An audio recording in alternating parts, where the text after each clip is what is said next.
Bagdana police સ્ટેશનમાં 2 દિવસ પહેલા કોળી સમાજના નેતા નવનીતભાઈ બાલદિયા પર થયેલા હુમલાની ફરિયાદના પગલે અખિલ ભારતીય કોળી સમાજ મેદાનમાં ઊભું થયું છે।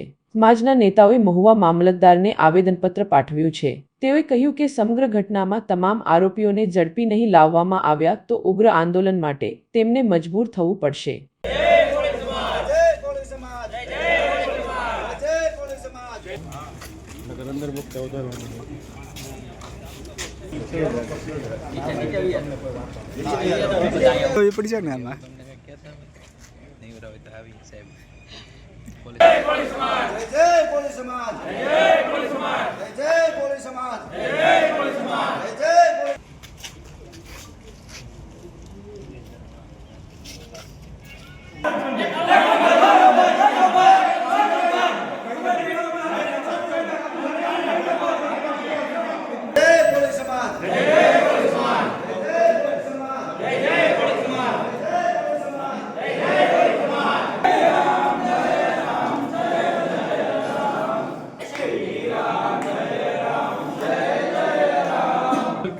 ચોક્કસ આપની લાગણી અને માગણી 6 તારીખે બગદાણા ક્રમે આખા જિલ્લાના નહીં ગુજરાતભરના કોઈ સમાજો બગદાણાની અંદર 6 તારીખે ભેગા થઈ જે બનાવમાં ફરિયાદી સ્પષ્ટ રીતે કહી રહ્યા છે મને આમનો ફોન આવ્યો છે અને આમને મને કીધું છે ત્યાર પછી ફરિયાદીને માર્યો છે એનો લાઈવ વિડીયો પણ છે પણ છતાંય પોલીસે નામ વગરની ફરિયાદ કરી છે।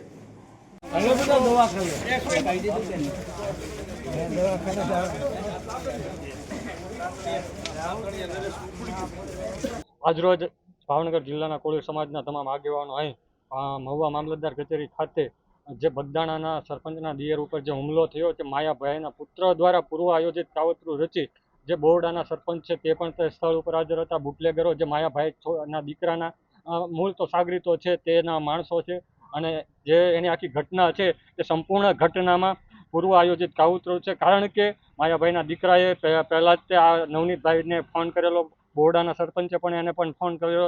માત્ર જે ઘટના ઘટી હતી કે બોમ્બેના એક ટ્રસ્ટી છે તે બગદાણા ખાતે ટ્રસ્ટમાં મેનેજિંગ ડિરેક્ટર તરીકે છે કે કેમ તે પ્રશ્નને અનુસંધાને માયાભાઈએ માફી માંગી હતી।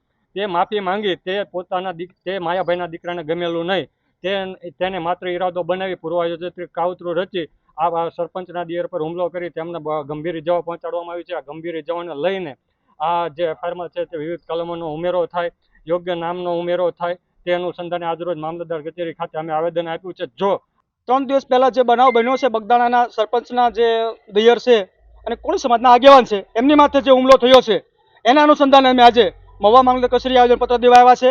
હુમલા થવાનું કારણ એ છે માયાભાઈ આહિર જે લોક સાહિત્ય કલાકાર છે એમને મુંબઈમાં જઈ અને બગદાણા ટ્રસ્ટી વિશે બોલ્યા હતા એટલે ધ્યાન દોરવામાં આવ્યું છે કે હકીકતે ટ્રસ્ટી નથી। એમાં માયાભાઈ પોતે એની માફી પણ માગે છે। એમના દીકરા જયરાજભાઈ ત્યાર પછી સરપંચને ફોન કરે છે અને જયરાજભાઈ અને એમની ટીમ સાથે જે મોકલેલા માણસો હોય કે જે કોઈ હોય અમારા સરપંચશ્રીને અને કોળી સમાજના આગેવાનને ઢોરમાર મારેલો છે। ઢોરમાર મારી અને ત્યાર પછી એમને ગાડીમાં અપહરણ કરવાની પણ કોશિશ કરવામાં આવી છે, પરંતુ બગદાણા આશ્રમમાં કોળી સમાજના માતાઓ બહેનો જે સેવા કરવા આવે છે એ ગાડી આવી અને ઉતર્યા નીચે અને ત્યાર પછી આ છોડીને ભાગ્યા છે। એટલે એને જે ત્યાંના વડા કચેરીના પીએસઆઈ છે એ એવું કહે છે કે ખાન ખનીજનો મુદ્દો ભટકાવવાની વાત છે, એ વાત છે જ નહીં, મૂળભૂત એ વાત છે જ નહીં। જે તે વાત છે એ બગદાણા ટ્રસ્ટની વાત હતી અને એની માયાભાઈ માફી પણ માગી લીધી હતી, તો એના અનુસંધાને હુમલો થયો છે અને એ હુમલામાં કડક જો કાર્યવાહી નહીં થાય તો અમે 6 તારીખે બગદાણા ગુરુ આશ્રમે ભાવનગર જિલ્લાના અખિલ ભારતીય કોળી સમાજ સર્વ જ્ઞાતિના અને સર્વ કોળી સમાજનું સંગઠન એકજૂટ થઈને અમે ત્યાં ગાંધી સર્કિટમાં આંદોલન કરશું। હું કાળુભાઈ જાંબુચા, કોળી સમાજ અગ્રણી। આજે જ્યારે કોળી સમાજ ઉપર આ બનાવ બન્યો છે ખરેખર અનિંદનીય છે અને જે રાજકીય માણસોના ઈશારે જે કામ થઈ રહ્યું છે ખરેખર પોલીસ તંત્રએ એને ઇગ્નોર કરીને કામ રાજકીય ઈશારે ન કરવું જોઈએ અને નાના માણસોને કઈ રીતે ઉપયોગી થાય એ રીતે કરવું જોઈએ। જે ખરેખર જયરાજ આહિર છે એ પોતે આમાં ખરેખર ગુનેગાર અમને દેખાય છે, તો પછી આજે પહેલાં એમને ફોન કર્યો તો એને ખરેખર જયરાજનું નામ આમાં આવવું જોઈએ એફઆઈઆરમાં। અને જો આ નાના મોટા માણસો પર કાર્યવાહી થશે તો એવું લાગશે કે કાયદાનું પાલન થાય છે, નકર નાના માણસો માટે જ કાયદો બન્યો હોય એવું લાગે છે।